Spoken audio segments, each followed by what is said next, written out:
I'm Jody with United Pawnbrokers out of Jonesboro, Arkansas.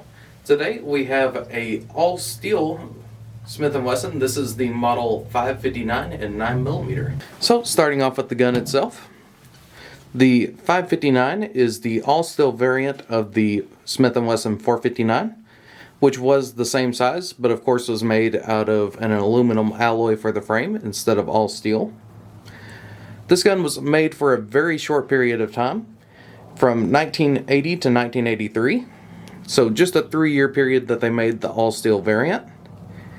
And between different sources, some say fewer than 9,000, and some say that there was just over 10,000 made. For the features of this gun, they are standard across the second generation of Smith & Wesson pistols. Starting off with the grips, they are the standard nylon polymer checkered black grips, and they do have the Smith & Wesson logo at the top of both of them, so you can see there.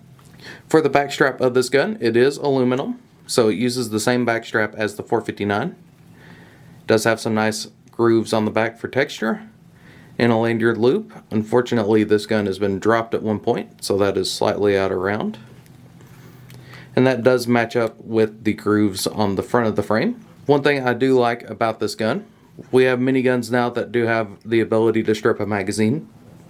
This gun is no different, but the way that they went about it is a little more subtle. You have a little bit of a cutout there, which does allow you to strip the magazine if it were to get stuck, but it doesn't interfere with your grip, and you can kind of feel it if you pay attention to it, but it doesn't get in the way, such as a early Gen 5 Glock. The magazine release on this gun is one-sided and has a nice metal checkered button there. Really nice and easy to use. It is non-reversible, and this gun does have the older style rounded trigger guard instead of the more modern squared off, and it does not have a rail on the dust cover. For the trigger itself, the shoe is pretty nice and wide, and it is smooth.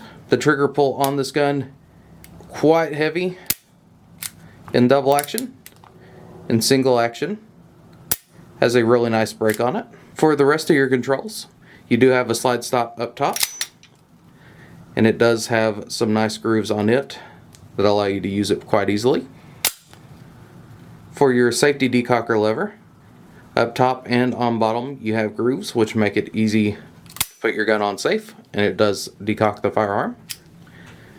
Just in front of that lever, you do have some rear slide serrations on both sides, and as you can see, this lever is single-sided. It is not ambi. For your hammer, it's quite a standard spur style, but it does have some nice serrations on top to make it easy to use.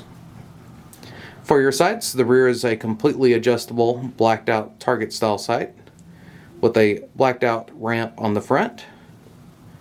They are quite large and give you a good sight picture. Of course, there you can see the model 559.